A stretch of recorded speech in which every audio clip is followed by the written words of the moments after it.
Unnao rape case मामले में दोषी कुलदीप सेंगर को दिल्ली हाई कोर्ट से मिली जमानत के खिलाफ सीबीआई की याचिका पर सुप्रीम कोर्ट ने फिलहाल रोक लगा दी है। पीड़िता के वकील महमूद प्राचा साहब हमारे साथ हैं। इस फैसले को आप कैसे देखते हैं? देखिए, एक मरते हुए व्यक्ति को अगर एक ऑक्सीजन की थोड़ी सी आर्टिफिशियली दे दी जाए, मैं उसको इस तरह मानता हूँ, क्योंकि कुछ लोग इसको विक्ट्री बताएंगे, तो मैं बहुत ही विनम्रता से ये कहना चाहता हूँ, इस बच्ची की विक्ट्री और इस बच्ची को न्याय तो कभी मिल ही नहीं सकता। हम पूरा देश भी मिलकर इस बच्ची को न्याय नहीं दिला सकते, इसका पिता वापस नहीं दिला सकते इसे।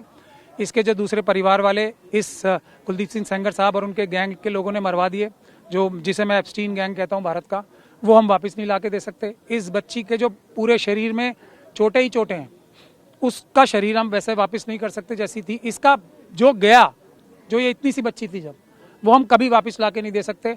ये जो आज भी हर तरफ से इसी के ऊपर अटैक हो रहे हैं कि इसी की गलती थी, ये क्या किसी एक आम बच्ची के साथ ये होना चाहिए? क्या वो है? क्या हम ये वापस ला सकते हैं उसका वो बचपन, वो उसकी एक नॉर्मल जिंदगी जी वापस ला सकते हैं हम? मैं कहता हूँ हरगिज नहीं। अब हम जो कर सकते हैं वो, और ये इसी बच्ची के लिए नहीं है, हाथरस की बच्ची है, दिल्ली कैंट की बच्ची है, उत्तराखंड की बच्ची है, वो सब चली गई। ये बच्ची भी ऑलमोस्ट चली गई है ना। तो क्या हम कुछ ऐसा कर सकते हैं जिससे हम ये कह सकें, we as a society, as a country, and हमारा जो जुडिशियल सिस्टम है पूरा, वी आर एक्सट्रीमली सॉरी। हम आपको तब तो नहीं बचा पाए, उसके लिए हमें माफ़ी दे दो, मगर हम जो अब कर सकते हैं, वो पुराना टाइम तो हम आपका ला ही नहीं सकते।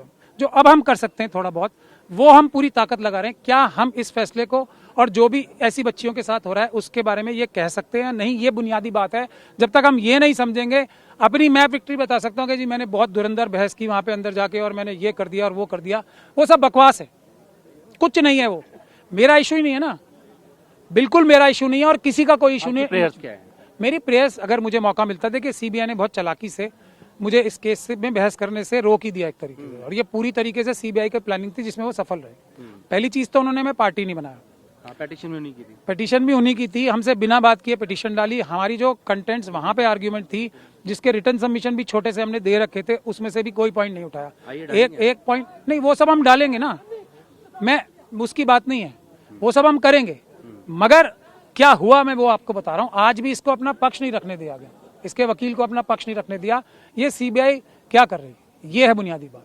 तो हमें इस पे ध्यान देना चाहिए। और आप चाहते थे रोक लगे, रोक तो लग गई है सर फिलहाल के लिए।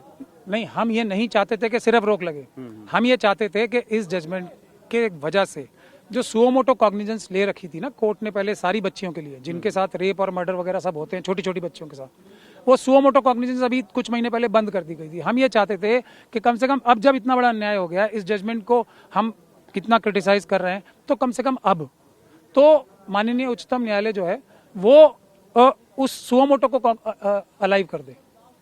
मैं ये कोशिश करना चाहता था, लेकिन सीबीआई ने बड़ा इंटेलिजेंटली काम किया, नहीं करने दिया हमें वो। सर आखिरी सवाल पूछूंगा, दर्शकों के थोड़ा सरल करके से बताइएगा।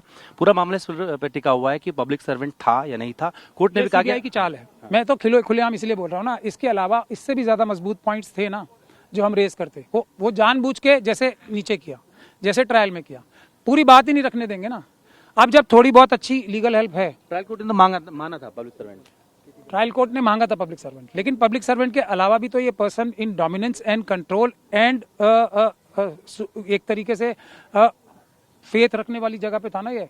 इसके खुद ही इसी जजमेंट में लिखा हुआ है ना, पैरा 9 रोमन 7 में, कि पंचायत बुलाई थी कुलदीप सिंह सेंगर साहब ने, और पंचायत में बुला के ये फैसला कर रहे थे, भाई तुम आपस में फैसला कर लो, गैंग रेप का फैसला ही कर लो तुम। तो ये आदमी भले ही एमएलए भी ना हो, मैं कह रहा हूँ एमएलए की बात ही भूल जाते हैं, तो ये हमारा ग्राउंड था एक।